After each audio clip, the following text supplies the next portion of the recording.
grind, to the hustle, the pursuit of wealth. Every story, every journey, every climb from the shelf.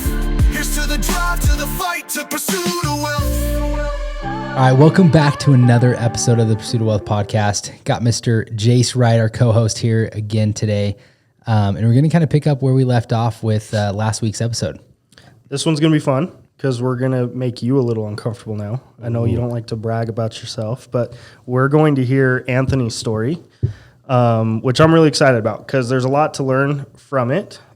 Plus, the goal obviously is to establish credibility in you as the mentor in this scenario. Yeah. I already know that, but we're going to let the audience know that now. Yeah. So feel free to share whatever you want, whatever you're comfortable with, and then at the end, we'll kind of continue on the goal of the story of what we want to do here. Yeah. So let's hear about the one and only Mr. it. Anthony Elizondo. No, I wouldn't go that far. It's nothing special. Yeah. So when I was thinking about this, I was actually thinking about it today. I was like, all right, we're going to do this podcast.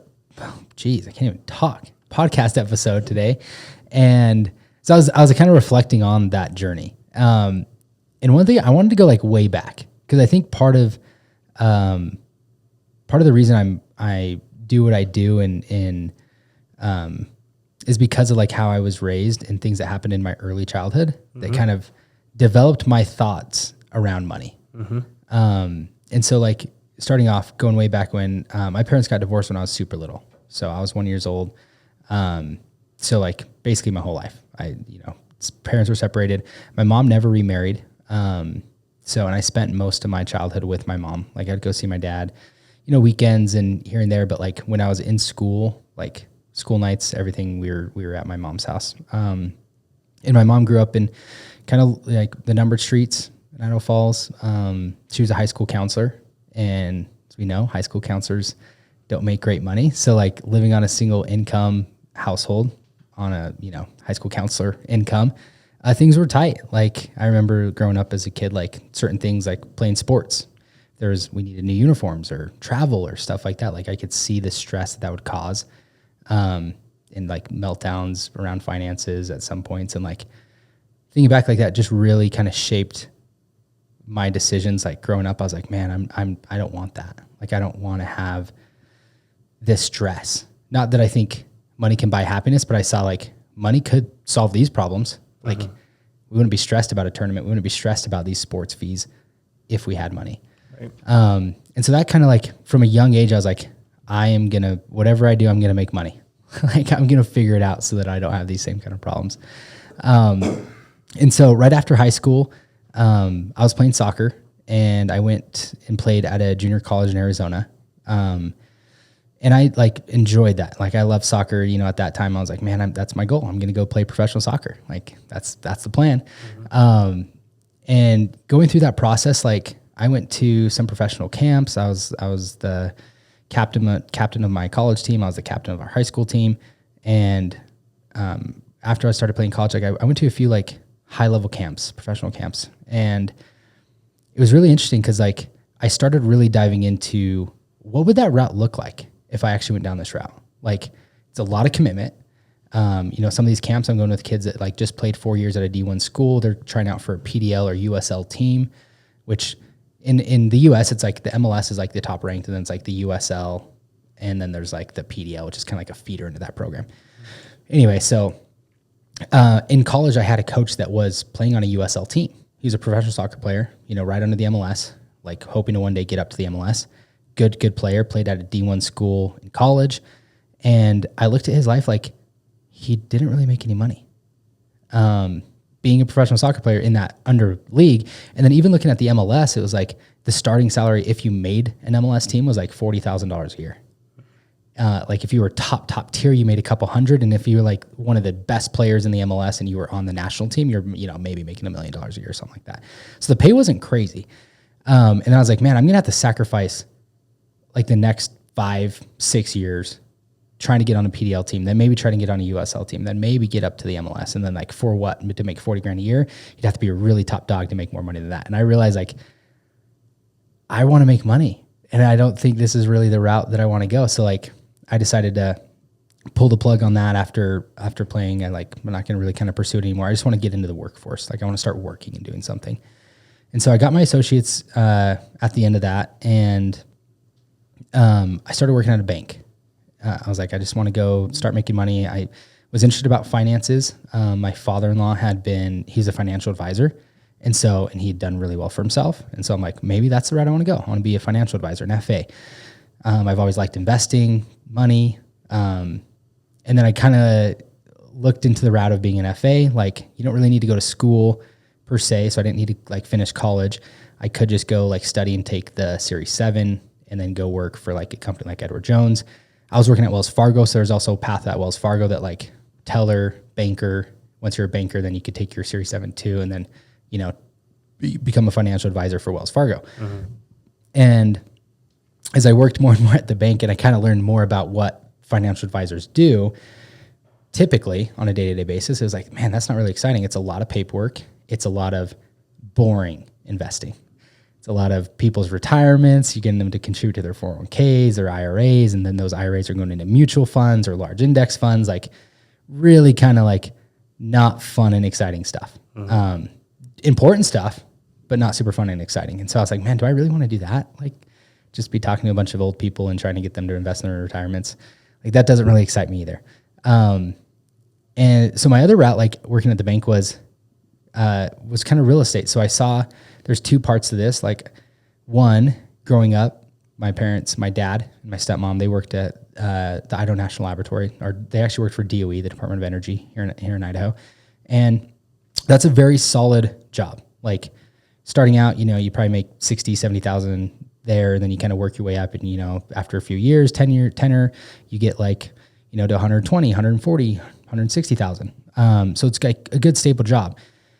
And they would do that, but then they started investing in real estate at a pretty, like when I was pretty young. I remember in high school, like my dad would buy some duplexes here in town, and I would have to go like remodel them or clean them out or do the yard work on them.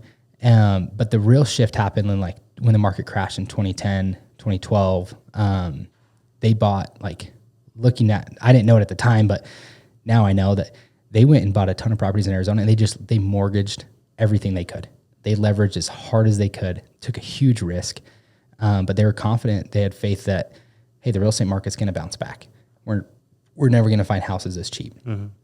And so they bought a bunch of properties in Arizona, and watching what that did over the next 5-10 years to their net worth was like mind boggling. Like they made decent money, but the majority of their net worth has come from real estate and investing in real estate. And so I'd seen that, and then working at the bank, like agents would come in and deposit their checks, when they sell the house, and I'm like, oh, that's some good money here. Like this is kind of interesting. Maybe I should get my license and just learn what this is about. Right. And so, cause I was like, if anything, I want to invest in real estate at some point. So I might as well get my license and kind of figure it out. And part of that too was in 2017, me and Bree finally moved back to Idaho after being in Arizona for like 4 years. And when I transferred with Wells Fargo so I could have a job when I got here. But they only had a part-time teller position open. And so that's really what kind of forced me, because I was kind of comfortable like working out there, like at full time, I was a lead teller. I was making like okay money. It was like nothing crazy, like 16, 17 bucks an hour. But then transferring here and getting down to like a part-time teller, making like 13 bucks an hour, working 20 to 30 hours a week. I was like, dude, I can't, like, I got to do something else. Right. So that was really kind of the push into, hey, get your real estate license and go see if we can figure this out. So at the time I didn't have any money. Like I had maybe $2,000 to my name, living in an apartment on First Street, the First Street apartments here in Idaho Falls. Mm-hmm. And Bree was working at the INL. She had an internship at the INL. And so she was making better money than me, like probably 20 bucks an hour. So I'm like, okay, she's got kind of steady income of 20 bucks an hour. We could kind of live off of that. I'm going to take the risk and jump into real estate. And so at the time, like I was game planning. I'm like, I'm not going to have income. I want to make sure I can still help out with stuff. I went and found I got a credit card. It was one of my first credit cards. It was American Express. I only got approved for $3,500, but it was a 15-month zero interest credit card. So basically I can max it out, $3,500, and not owe anything for 15 months, zero interest. So I could just carry that balance for 15 months. And I was like, all right, I got $3,500 now that I can use, and I got 15 months to pay it off if I rack this thing up, which I did, max it out. So I better figure it out. I just put my back against the wall, had to go figure it out. And at that time too, like as it would be, Bree, like shortly after I got my license, Bree's like, I also hate my job, and I think I want to start my own company. And I'm like, awesome. Great. I'm not going to say no to that. So I was like, do it. She wanted to start a marketing company. And so our lease was just about to end. We got out of the apartment. We moved in with my family, lived in the basement for, I can't remember the exact timeline. We didn't know how long we were going to be there. It was going to be till we figured it out. And so we moved in with family, and thank goodness we had family that was in a position to let us move in. That was obviously a huge win. But like obviously a little bit of hit on the ego. Again, like, hey, you're 20 something years old and you're moving back in with family after you've been on your own. Like we'd been on our own in Arizona the whole time for 4 years, and then been here for a year, been on our own in our own apartment. And after like 5 years of being on our own, we're going to live with family again. Like we're not used to that. Like we're used to doing our own thing. And so it was hard at the beginning. Like that's kind of like a little bit of a ego deflator, but also motivating. Like, hey, you've got a few months. Let's go and figure this out. And so once I got into real estate, like it was kind of slow rolling. I joined a brokerage, didn't do a whole lot the first 60 days because I was just by myself and I didn't know what to do. And the advice I'd get from the coaches at the brokerage was call everybody in your database and tell them that you're in real estate and see if you can help them buy or sell. Solid game plan. So I did that, dude. I freaking was calling everybody in my contacts, calling my dad's friends that were in my contacts. He live in Arizona now. I'm like, hey, do you still have your property here in Idaho Falls? Yeah. Well, I'm in real estate now. Like, congratulations. Yeah. It's like, okay, cool. You're like, what, 19, 20? What are you going to help me with? Anyway, so it was still rolling. I actually ended up joining a team about that third month because I was like, I need to do something. And they didn't have a ton of lead flow, but like support, education. They had a little bit of traffic coming in on their website. And so my first sale was a lead that came in through the website, ended up helping them buy a house in Blackfoot. They were my first ever clients. But while I was doing that stuff with the team, I'm like, every day I would just like, I need to go out and do something to feel like real estate. You can just kind of sit on your hands all day and like hope something's going to happen. I'm like, I need to go do something so that I know that like I left something out on the table today. Like I put in some effort to progress forward. And my thing at the time was like, I'm going to just go door knock and put on door hangers. I didn't love door knocking. So I did a lot of door hangers. But if somebody was there outside doing yard work, cause it was in the summer or anything, like I would talk to them, give them the door hanger. It was first, I designed it in Canva. It was free CMAs, giving out free CMAs to everybody in the neighborhood. It was the only offer I really had or knew. And so, and I was still strategic about it. So I would rotate, like A/B test it. A couple hundred door hangers. I'd go to the numbered streets. I could get a lot more hangers out on the numbered streets because the houses are closer together. I was like, there's a lot more houses that I can hit, and these will probably transact more frequently because they're lower price point. But then I'd also go hang the nice neighborhoods. So I'd go hang Sunterra, South Point, in hopes that like, hey, if I can get one of these at some point, that would be awesome. And so after like 3 months of hanging door hangers, I got my first call. And it was from a seller in Sunterra, and which is a nicer subdivision here. And it was 2018. And it was an older couple. They had saved my door hanger from 3 months prior, saved it in their kitchen drawer.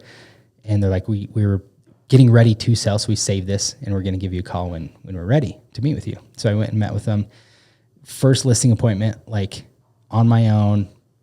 What do I have to offer? Like those thoughts are going through my head, like, oh geez. But ultimately, like just told them, I'm new to the industry. Here's what I plan to do to market the home. I'm going to work harder than anybody else to get your home sold. And I think they truly felt that. They truly felt that I was going to work harder. I was younger.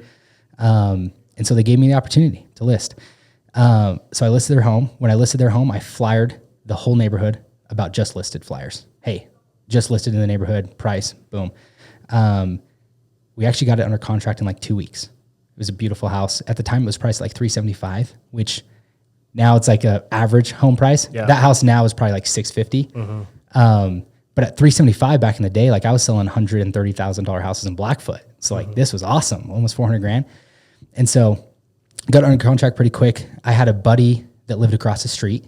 Good, like played high school soccer with him. Really, really good friend, good family friend of ours. And they had saw that I listed that house, sold it. They were getting ready to move across the country to Maryland for a job.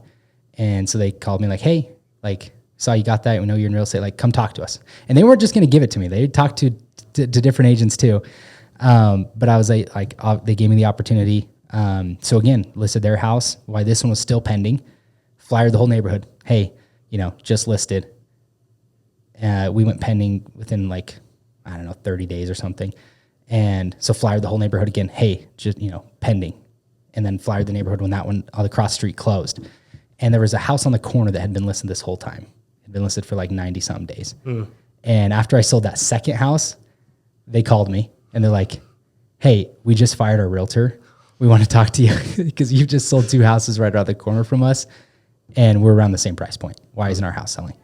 And so I went in there, met with them. Still remember to this day, they were an awesome, they're Indian family. They were moving to the East Coast as well. And this one's going to be a tricky one because they had extended family that was living with them, parents, Indian family, that nationality, they cook with a lot of spices. And so the house smelled like spices when you walked in. I'm like, man, it's gonna be tough. And they didn't want to leave for showings. The mom and the mother-in-law and stuff that lived there with the kids, they're like, we'll just step outside or be inside. I'm like, oh man, this is gonna be rough. But the good news was they were gonna be leaving, because they'd already accepted the job. They were gonna be moving in 2 weeks. So I was like, all right, cool. We'll get it listed. We'll manage showings for those 2 weeks. And then as soon as they're gone, I'll get everything cleaned and get new pictures and we'll get it back. I think I'll actually be able to sell it then. And that was the exact case. They moved out. We got new pictures, got it professionally cleaned, got new pictures. And I walked in and it still smelled like spices. So I'm like, dude, this is not going to sell like this. And so I still remember called Bree, my wife, and I was just like, hey, I got to figure something out to get this house to smell better. So we got this carpet stuff that you sprinkle on the carpets and you let it sit and then you vacuum it up. And this is a 3,500 square foot house. So I sprinkled it all over it and let it sit for a while, vacuumed it out, smelled a lot better, but it still smelled. And I'm like, it's the walls. I got to do something to the walls. And so we got this kind of cleaner and I got Swiffers and dude, I mopped, basically Swifted all the walls, 3,500 square feet, just scraped all the walls with this. And it helped a ton, surprisingly. And then we got that place under contract in 2 weeks and it was awesome. So within that span, that was I'd been licensed for probably 6 months. And then I hit those transactions and I felt between that month I'd made 30 grand. And I never, I remember talking to one of my buddies on the phone and I was like, dude, yeah, he's like, how's real estate going? I'm like, dude, this is I think I might make 30 grand this month. Dude, this is insane. Right. And so on top of the world, never made that kind of money. And anyway, so going in, kind of fast forward about 6-7 months, I'd really kind of got my feet under me, starting getting referral business. My business just started picking up. And I decided, I was like, all right, we finally moved out of my parents' house, got into a rental in Ivywood, and we put a deposit down on a new rock well in that same neighborhood. So we could watch it get built and stuff. It was kind of cool. But at the time it was 250 grand. And I'm like, dude, I'm probably making Rockwell's just a year earlier. So we're 170 grand. I'm like, dude, I'm making a mistake. I'm buying at the peak, but we want a house. So let's just full send. And looking back, it was the best thing we could have done, obviously at the time. We closed on that in 2019 and, 250 grand. It was 3-car garage, 3,000 square foot house. With a killer interest rate, who knew, I think we locked that in and then rates dropped right around actually we refinanced it. So rates weren't, I think when we initially bought it, it was high 4s, but then we were able to refinance it at 3.5 come COVID. So anyway, we still own that property today. It's awesome. It's a great rental for us. But looking at that, it took me about 7 months. Dude, working hard. I just dove in, did anything I could to move my business. Started marketing. That was I was one of the first agents to actually do actual listing videos. Hired this photographer, videographer in the area. And he was great. We posted them on YouTube. I could probably pull up one of my first YouTube videos. I've actually seen this one.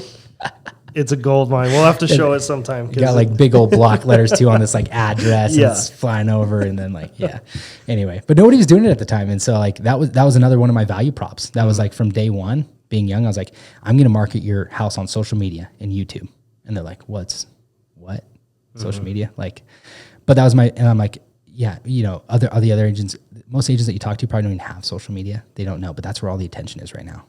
And so that was always my value prop starting out. And it helped a ton.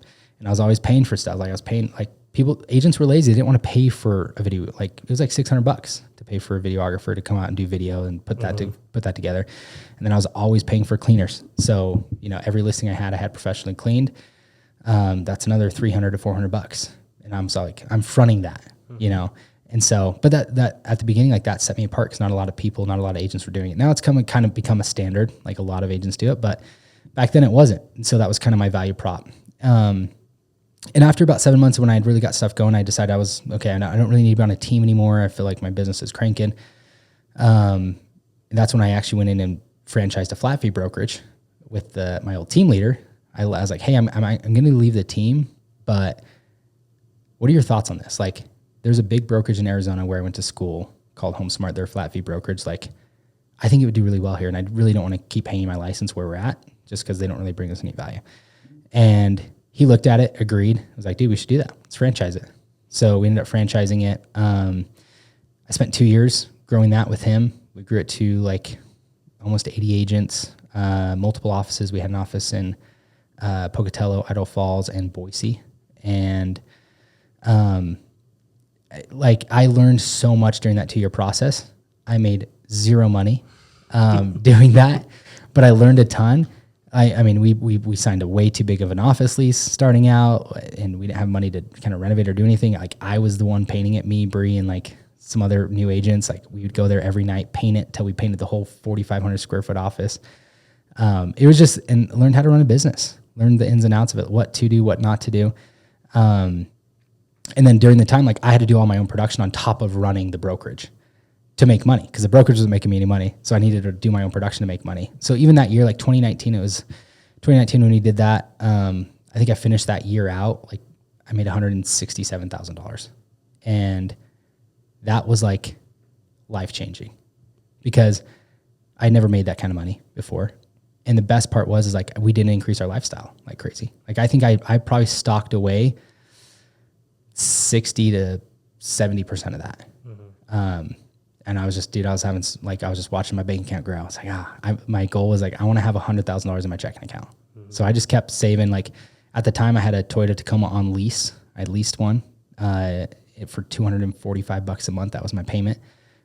Bree she was still driving her same car from high school. Like, and we were making good money. She was making about $5,000 a month in her marketing company at that time. So like between mine and hers, like we were making good money. But we're still living below our means. Like we just didn't upgrade our life super quickly. And so, we stacked that, the next year, after about 2 years running Home Smart, still doing really good production. I decided I wanted to leave, that and just run a team, like just do my own production, run a team. Cause I got tired of babysitting agents that didn't really want to work or do a lot of transactions. And so, I went from like, I think my first year when I made that 167,000 or something, I sold like 27 houses. The following year I sold about 50. That's when Bree realized like my systems and processes, selling 50 houses was not good. Like I had clients call me all the time, like, hey, what title company are we closing at tomorrow morning at 9 a.m.? I'm like, yeah, Title One, bring your IDs. Like, she's like, why do they not know this stuff? I'm like, I'm busy. I don't know. She saved it for sure. That could have been the end of me. And she realized that, and she was a systems and process queen. And she's like, you need help. And I'm like, yes, I do. And I had been trying to get her to come in and do real estate with me because, dude, I'm making good money. I'm like, come in here. You can help me make way good money. But she's like, she fought it for a long time because she's like, I don't want both of our incomes dependent on real estate. Like, what if everybody always says it's feast or famine? Like, you can make really good money or it's going to be a bust year. She's like, I don't want to have both of our incomes dependent on that. And I'm like, dude, we can make money no matter, like, just confident, like we'll make this work. And so finally she decided when I'd sold about 50 and we're making that kind of money, she's like, okay, let's give it a shot. Let's see if we can scale this. So she switches over.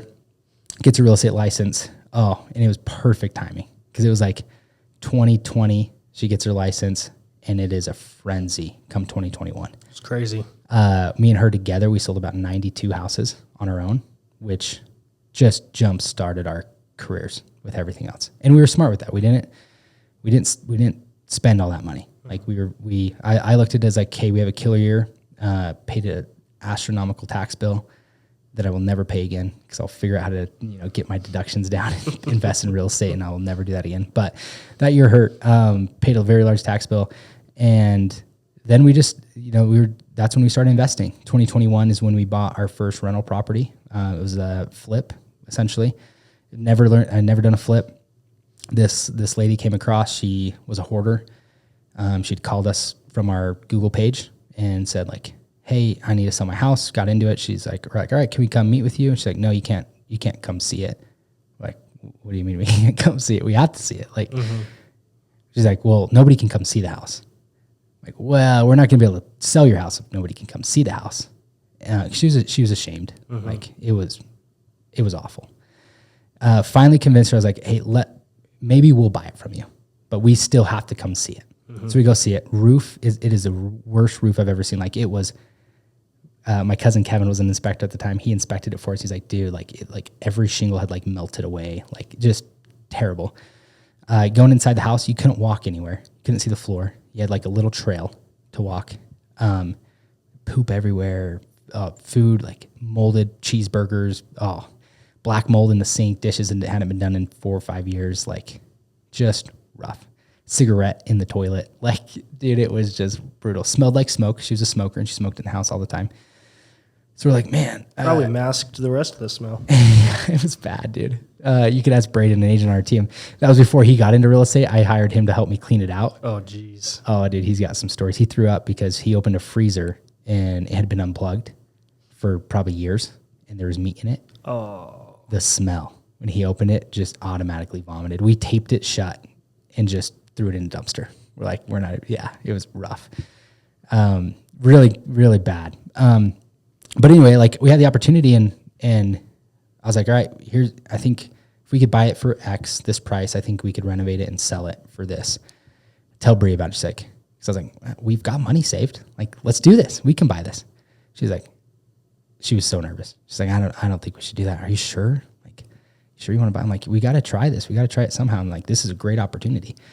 And so we ended up buying it, renovated it. Took us on our own. Like, we're still doing real estate full time. We didn't have a crew or project manager or anything. And me and Bree, we cleaned it out with Braden and Keldon.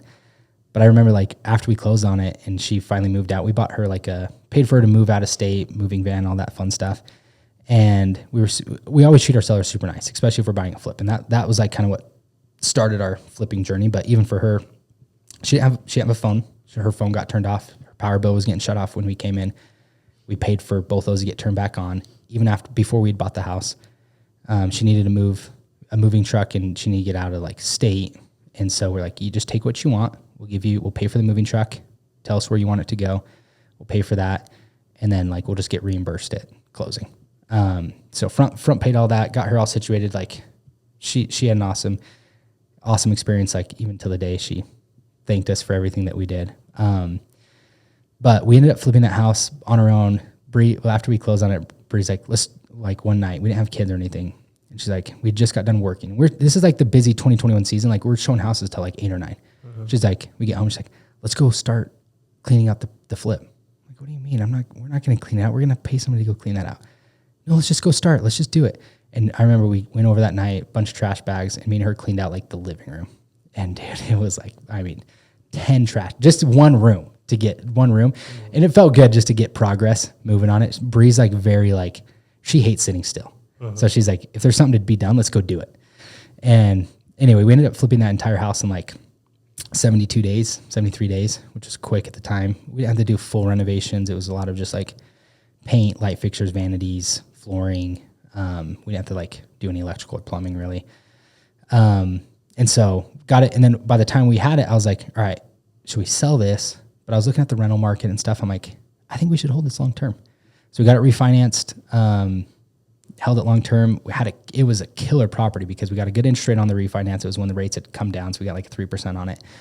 And then we kind of were like, let's Airbnb it. So we furnished it, put it on Airbnb, and we had insurance agents that called us on it because first renter, they had a house fire, so they needed to rent it. Well, it's like, hey, here's our nightly rate.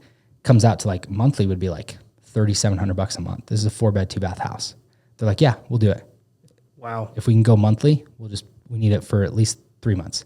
They ended up staying for like almost a year. Wow. $3,700 a month. I'm like, dude, my freaking mortgage payment was like $1,300. It was a cash cow. And then as soon as they left, finally, another insurance agent calls, another house fire, different client, same thing. So we get 2 years of this like just insane cash flow from Airbnb, and which is awesome. And then like Airbnb kind of tanked like 2023, and we ended up converting it to a long-term rental, which it still cash flows really, really well for us, partially because of our low interest rate. But that started our whole journey, like pulling the trigger on that one house, learning the process, and then seeing what it could do once we held it with a long-term rental, like bringing us in that extra cash flow. I'm like, dude, I want more of this. Like, this is where it's at. Like, I love selling real estate, but like, this is fun. Where I don't have to do anything, and I know I'm going to make that money. And so that kind of kicked off our whole investing journey. From there now, like we've got, I was actually looking the other day. It's bad that I don't know this exact number right now, but I think we're at like 12 rental units. I could have more. What I've done differently than just a lot of investors is like, I reinvested a ton of money back into our businesses and starting other businesses. So right now we own our real estate team. We have a construction company that does like some specs in Victor Driggs. We're doing our first development project there now too, of like 36 townhomes in Victor. We have a property management company. And then we have like a wholesaling flipping company where we buy houses for cash. And so I reinvest a lot into growth of those businesses because those businesses, my ROI is a lot better. Like when I put $100,000 into those businesses, the return on investment is way better than me putting it into real estate and getting like a 10% return on my money. Right. So I look at it as like real estate isn't the wealth. It isn't the vehicle to build wealth or create like active income. It is a place to store wealth. So like when you have money and you have excess funds and you can't really put more into your business because the ROI drops, or you're trying to take some chips off the table, it's like put it into real estate, park it there, because that's a hard asset that's going to go up over time. If you have a renter in there that's paying your mortgage payment, your interest, and basically covering like your tax liability for it and everything like that, and getting your principal pay down, awesome. Like you're going to probably outpace inflation. So it protects your money. And I think in like a lot of cases too, like real estate kind of doubles every 7 or so years. And so like it's a good place to park money. But it's definitely like when I talk to people that are just getting started, it's like investing in real estate might not be the best solution. You need income first.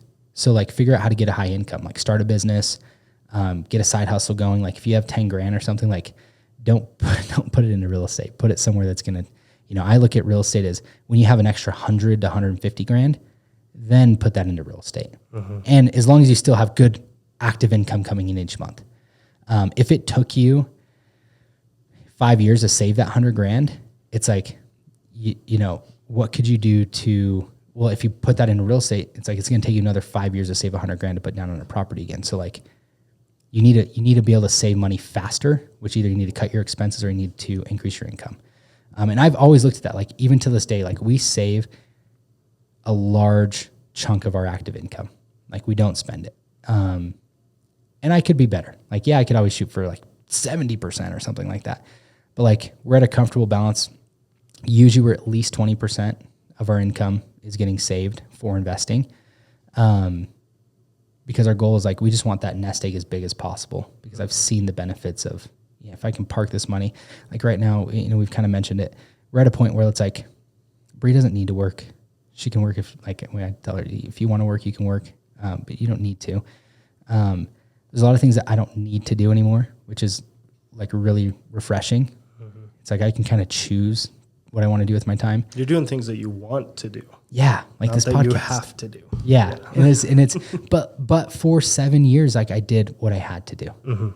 I did the door knocking. I did the cold calling. I did freaking pay for leads and meet with leads. I've been with Zillow, a Zillow partner for like 6+ years. I started as a solo agent. I was paying for Zillow leads and still to this day pay a crap ton for Zillow leads for our team.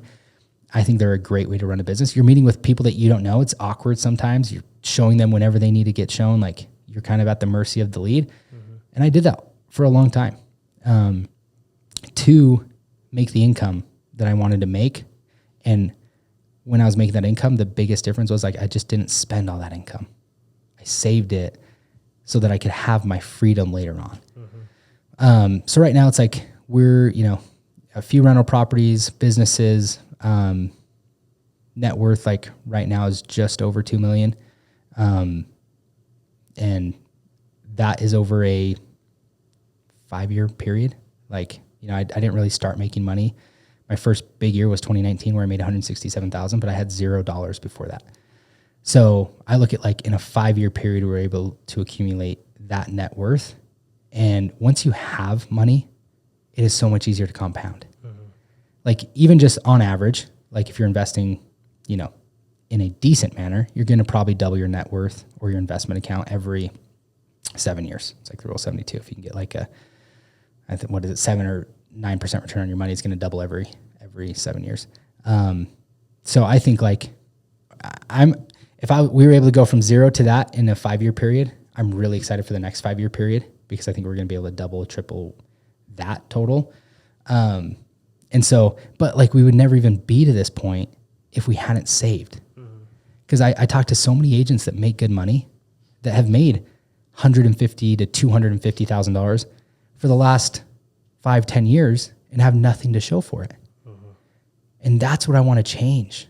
Like, and it doesn't even have to be real estate agent. If you're just making money, if you're working any job and you're making 150, which 150 now is not what it used to be in 2018, mind you. But like, even if you're making $150,000 to $200,000 a year, you should be putting money away. Because like in 5 years, if you do it right, you could be in a totally different financial position.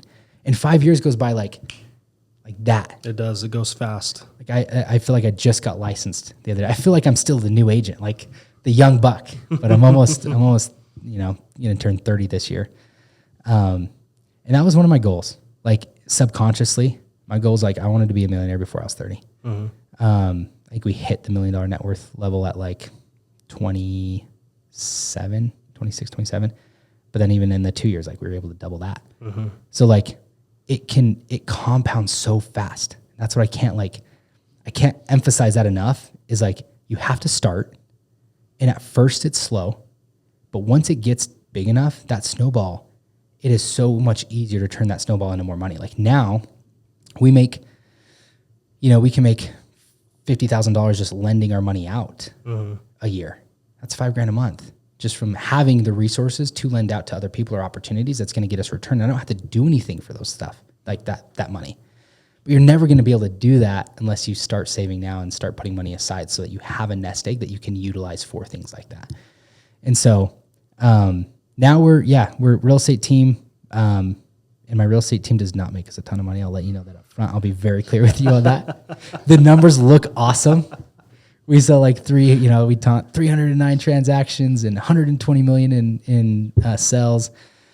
The margins and the profitability on that are really not good. So if you're thinking about starting a real estate team, I'd advise you not to. There's a lot of other ways to make money. But I love what we do because I love connecting with our agents. I love being in the office. I love having the team and the culture that we have. And I look at it as like the incubator. I like that we can bring agents in, and I feel like we can have some impact on their life. We can provide opportunity, and it's also like a gateway. Like our property management company wouldn't have probably been a thing unless we had our real estate team and doing the transaction we're doing. Probably wouldn't have got into construction or these flipping, wholesaling stuff if we didn't have the opportunities that were coming in through our real estate team. So it is kind of like the funnel feeder for everything else that we're doing. We're getting into mortgage and all that stuff too. So it's like, it's a great opportunity. So don't get me wrong, there's outside benefit for it, But if you're thinking to start a real estate team because that's going to make you money, I can promise you, talk to any team leader. And if they're being honest, they're going to tell you the truth that it's not worth it. So that's kind of that's my story. It's like I said, it's nothing crazy. We're not like, worth 10, 20, $30 million. I think we will be at one point. That's my goal. And so I'm like, I don't feel like we're too far away from the average person. And knowing that like we did this in the last 5 years, so I know where you're at. Like it was only 5 years ago that I was in that position that a lot of the listeners might be in, where they either have like a negative net worth or a barely positive net worth. The time maybe I had, 2019, I might have had like, I know that I put $13,500 down on my house when I closed on it in October of 2019. And I did that, and we maxed out our simple IRAs. So like 15 grand each. So I put 30 grand into there. And then I paid my tax bill and didn't have a whole lot of money left after that. So like truly a 5-year period where we didn't really have maybe a slightly positive net worth to where it is today. It's like, dude, if you just put your head down for 5 years and grind, you can be in a totally different financial position. But if you don't do anything, you're going to just be in the same cycle. I talk to so many people that's like, they don't change their spending habits. They're not looking to increase their skills or their income. And it's just like, they're frustrated. I haven't done anything the last 5 years. It's like, well, you haven't changed anything. Why would you think that you're going to do something different if you're not willing to change any of the activities that you're doing on a daily basis? And so I encourage you, like, this is the year that you should take control of your finances. This is the year that you should get motivated to be like, and talk to your spouse. Say like, hey, we're going to make some sacrifices for the next 5 years. But I think if we do that, we can be in this is where I think we can get to and have a game plan. My parents, like even talk to my parents. I love my I've got two, separated parents and two very different stories financially. But like even my dad, way back when, it's like they had like $60,000 in credit card debt. And when you talk to them today, you'd never think that they're the kind of people that get into credit card debt. But like, school loans and stuff like that. And so I guess it wasn't all credit card debt, but just overall debt. And they decided like, we don't want to have this overhanging. We want to their goal is to be financially free at like 42 or 45, which they hit. My dad didn't retire till just last year, but he could have. But anyway, so that was their goal. They got rid of that $60,000 in debt in like a year or 2 years. And I talked to him and I'm like, and that's off of like when he first started his career, they were probably only making, let's say 60 grand each. So like 120. So they had to save 50% of their income to start paying down this debt. They would, they kind of did the Dave Ramsey approach. They had cash in envelopes, like we get $100 for entertainment this month. We get $100 to eat out this month. And then they just started paying down the debts. And when I talked to him, I'm like, cause we talk about finances and stuff all the time now. And I was like, yeah, my generation just we're just not willing to sacrifice. Back then it was like, you didn't buy a new car. You couldn't afford it. Now it's like, dude, everybody has a new truck. I think the average car payment is like $700 to $1,000 a month. And people say things aren't affordable. I'm like, well, how are you affording $1,000 payment? Like that's a mortgage payment or half of a mortgage payment and a new vehicle. So we're just not willing to sacrifice. Buy the beater upper, like buy the $5,000 car, travel point A to point B. And then it's like, not only do they have one new car, they usually have two new cars. So now they got $2,000 in car payments a month. And it's like, dude, like you can't jump to that. I talked to my parents, like, I was like, yeah, you guys sacrificed for like, the first few years, like years, like we sacrificed for the first like 10 years. We didn't buy stuff. We didn't travel. We didn't do we had a goal that we wanted to retire and have freedom at 42. Like we sacrificed for like 10 years. And I remember like we didn't travel as a kid growing up. Like my dad worked at the INL or the Department of Energy. Then he always had a side business. He started a landscape company. So on the weekends and after work, if I wanted to see my dad, I was going to job sites with him. We're going to check on landscaping things. If I wanted money on the weekends, I was working and putting in yards and doing sprinkler systems. They did that in the summer. And then in the winter, they had a tax service. So they do taxes for clients, file taxes. And so they did that all winter. So in the winter, it's like, dude, it was over on G Street. It's just like right next to Midget Market. So growing up, I would go to Midget Market, or like they had like a little Mexican bread store there. I'd get that. We'd go to Los Ponchos right down the road to get lunch, and I'd be hanging out at the tax house. We called it was a house that they turned into an office. So we'd be hanging out at the tax house for hours, and I'd try to make some money too. I'd stuff envelopes for returns, and I'd file like people's receipts and stuff like that. But they were always just working for that period of time because they had a goal, and they were willing to do whatever and make whatever sacrifices they needed to make to hit that goal. And it taught me, like, you can either pay the pain, like the bill is due at some point. So you're either going to go through that pain now, or you're going to go through that pain later where you can't, just because you can never retire, right, and live the life that you want. And the only way to get out of it is to pay the debt that's due, which is the sacrifice for a certain period of time of not living the life that you want in order to get the life that you want. But I see so many people that are just like, oh, I'll do that, later. And then later becomes like you're 70 something and you're still working, and you're like, the system's broken and we have no money and everything's expensive. It's like, yeah, everything is expensive, and know that inflation's not going to go away. Things are only going to get more expensive. And so that should just motivate you to be like, I need to sacrifice now so that in, when I'm 30, 40, I can have a more flexible lifestyle. And I would rather, it's hard because I know when you're young, it's like you want to, I think our generation has a lot of life is short, just live it now. And I agree with that. Trust me, I go back and forth. I agree. The solution to that is figure out how to make more money, and so that you can live and enjoy life now while also saving. Yeah. And if you can't figure out how to make more money, then you got to make a decision. It's a trade-off. Are we going to make that trade-off now and live how we want to in a few years, or are we just going to kind of be stuck forever? And I am so afraid for the future, because I think that the wealth gap is just going to get bigger. I think you have like a 5-year period to really figure this out. And if not, there's going to be a lot of unemployed people because of AI technology. And it's going to be so much harder to get ahead if you don't have money. Right. But if you can build wealth over the next 5 years, and you can be a part of the wealth building that's going to occur, because AI is also going to create an immense amount of multi-millionaires if you can invest in these companies. But again, you have to have money to invest in these companies. I think you're gonna be fine. The people that can invest and take part of this growth are gonna be fine.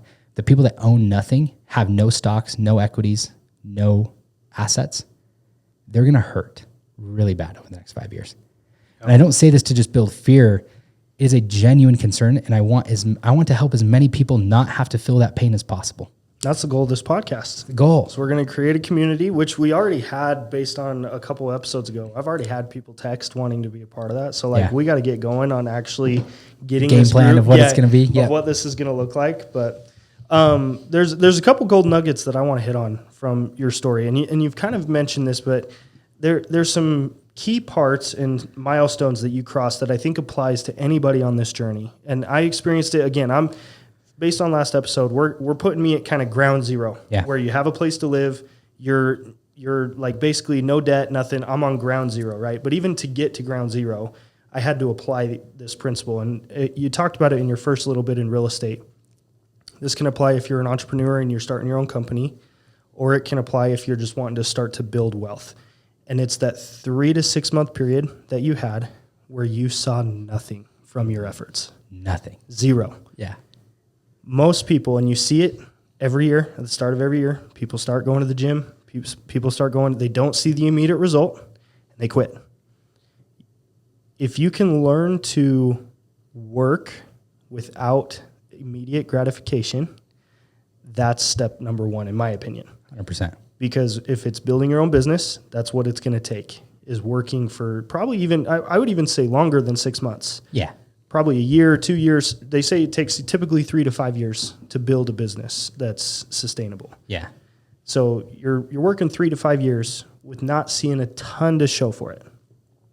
But if let's say you're employed and you just want to start building wealth, well, all that money that you're bringing in, even if you get promotions, even if you work overtime and all of this stuff, it's going to feel like you're not making any progress because you're putting it away and getting ready to invest. Correct. So you're applying the same principle. Correct. As far as working without immediate gratification. So you're not rewarding yourself. Yes. You're not buying the things you want. Exactly. 100%. You're not getting the truck. You're not moving up. Like you're not, just work without that. I think that's a really key, important thing that everybody has to go through. And you said the debt has to be paid, or it comes due at some point. Yep. Everyone will have to go through that, period. Can't escape it. Yeah. It's just going to happen. Yep. And so I really like that about it. But then the second part is that I think is really important is when you did start seeing some serious income, you still delayed your gratification. Most people are going to go and buy a new truck. Oh, yeah. They're going to go and buy a new car. They're going to go on trips. They're going to increase their livelihood to match that because they're comfortable. And you mentioned like people are okay with $1,000 payments and trucks and stuff. And I think the reason for that is people don't operate in total amount of debt in looking at it that way. They don't look at the truck and think, man, I'm $100,000 in debt. Yeah. They look at it and they're like, I can afford the monthly payment. So we're good. Correct. That's the problem. Because they don't have a net worth tracker. Yes. And they don't realize as soon as they drove that off, when you're doing your net worth tracker, it's like you're seeing the debt on the vehicle as your liability, but then you're also putting it in as an asset because you could sell it. Correct. And in order to get that asset value, KBB it, see what it's worth. And if you do that, go buy a new car, drive it for 6 months, and then KBB it and see what it's worth. Immediate tank. You're you're losing money. Yeah. It's a $100,000 car. You probably lost 20 grand. So now your net worth is not what you lost 20 grand of your net worth. Right. And that's why I think it's so important to track your net worth is to put those things into perspective. Because I don't care. Like if you don't have a budget, that's fine. Like if all you did was track your net worth, you would still know if you're in a good or bad situation financially on a month-to-month basis. Because if every month you do it and you update it and you have less of a net worth, you're obviously buying way more liabilities than you are assets. If it increases every month, even if it's incremental, awesome, you're winning. You're adding more chips to that pile that you're going to be able to use to deploy into investments. And then it's a good game. It's like the faster you can stack it, the faster you're going to be able to invest. And once you can start investing, that's when it starts compounding and it's going to grow even faster.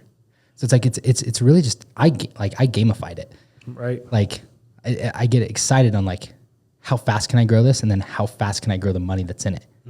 How fast can I get returns? Like it becomes a game, but you have to have chips to play. Right. It's like poker. You can't be betting on hands if you don't have any chips. You got to have chips in the game. And once you have chips, though, you can scale those chips pretty quickly with smart bets. Yep. So super important stuff. Real quick, I've got to leave in a few minutes, but I want to show. Let's pop up your net worth tracker real quick. Jason, he's happy or willing enough to share his net worth tracker with us here publicly. So we'll go through it really briefly. Yep. And this can be the net worth tracker that I'll share with the audience. We'll link it below so you guys can make a copy of it if you want to start tracking things. And it's really generic. It's a Google spreadsheet, and it just assets and liabilities. And we have categories that are preset in there. You can add your own categories.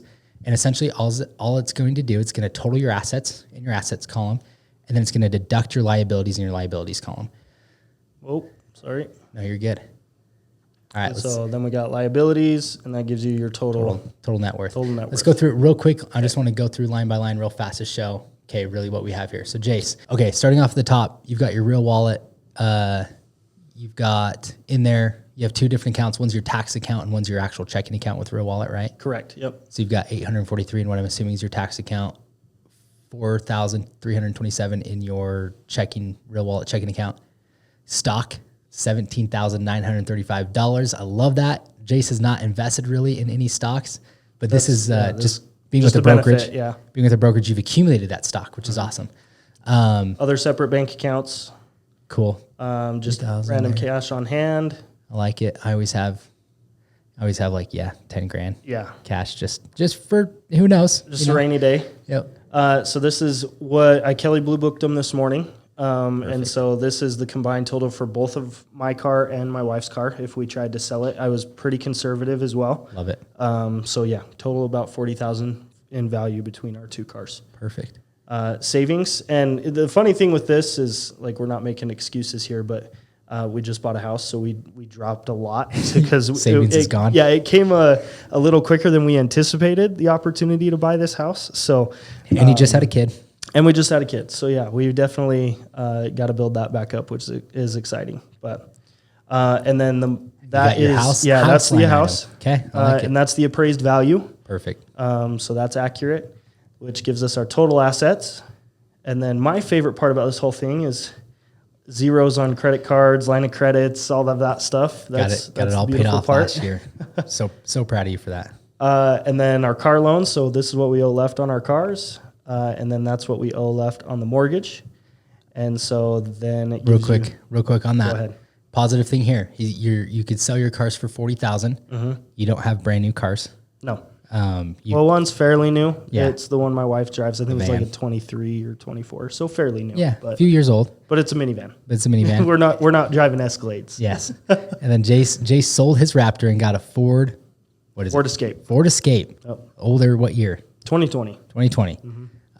So you went and got a cheap car. You found it online, used. I love that. It just shows. I mean, you have some not crazy amount, but you have about 5,000 in positive asset value in your vehicles, which a lot of people can't say. And then you've got obviously property, your mortgage, 472,000. So you guys have about 65,000 or so in value in your home, which is awesome. So total liability or total assets, 604,000, total liabilities, 507,000. So you've got a $97,757 positive net worth. Net worth. That was negative last year for reference. Obviously the house helps with that. Pretty big purchase there, and we got a good deal on it. So that gave us a lot of equity. Yep. But the biggest thing, like we highlighted, was just credit cards. And so I know you got to go, but this is one last important thing that I wanted to touch on with this. And this isn't to brag, but it's more of a mindset pitch. Yeah. This is how I looked at it. So when you're thinking about investing, like in real estate or whatever, you're like, man, I want to make $500 a month. Yeah. I reverse engineered that and is like, I want to get $500 a month back by paying off this debt. Yes. I had $40,000+ in consumer debt. I was paying $900 a month towards those credit cards, and those were minimum payments. That's not anything extra.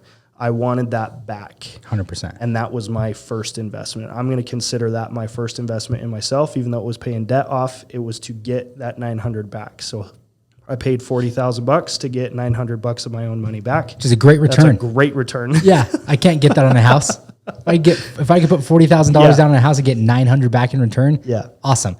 And that's why credit card companies are freaking rich. Yep. Okay. The interest rate on them is absolutely insane. And that is the best way to think about it.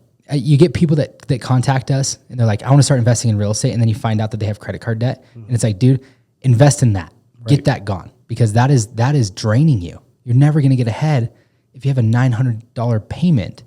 And that's like the minimum. Well, you see that from your wallet. Yeah. Then you see it from if you did want, like when I was starting to get approved for a house, like it affected what I was able to get approved for. 100%. And so like there's so many benefits to doing that. And so, yeah, this is very generic. We're obviously, I'm not going to share everything about my personal finances, but we wanted to be as transparent as possible with this. And so like, this is pretty dang close. Yeah.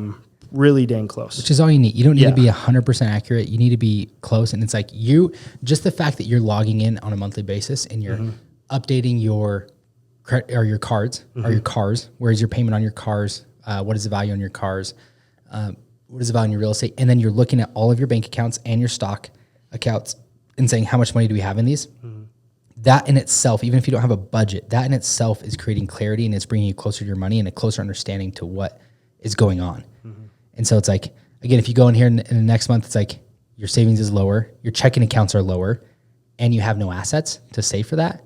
It's like, hey, we can only trend this long for so long before it's like, hey, there's issues here. We need to make some changes. So I love, and we'll share this. Like, again, it's nothing special, pretty generic, but I think even this just alone gives you enough clarity. And then we've got your annual cash flow earn that we'll get into once you start investing. Yeah, I love it. So proud of you, dude. Yeah. Extremely proud of you. Yeah, we're excited. And honestly, guys, like it's super simple to set up. The goal here is I'll be the guinea pig. I'll make it uncomfortable so that way you feel comfortable doing this yourself. And then come along with the journey. We're going to set goals together. We're going to get advice from Anthony when, you know, cash starts coming in. Cause again, I'm at ground zero. I feel like I'm just starting. It's super exciting. Once we, you know, start focusing on the business, which I think is step one, focus on my real estate business and 100%. bringing in income. Once we start seeing income from that this year, especially now that we're out of the negative, this is where it's going to compound. It's gonna How be really fun. fast can we make Jace a millionaire? That's going to be the goal. Let's do it. Let's do it. Let's do it. All right. Well, we went a little bit over, but it was a good episode. Stay tuned. We've got some exciting stuff coming up, so we'll catch you guys next week. Welcome to the chase where the champions dwell. To the grind, to the hustle, the pursuit of wealth. Every story, every journey, every climb from the shelf. Here's to the drive, to the fight, to pursue the wealth.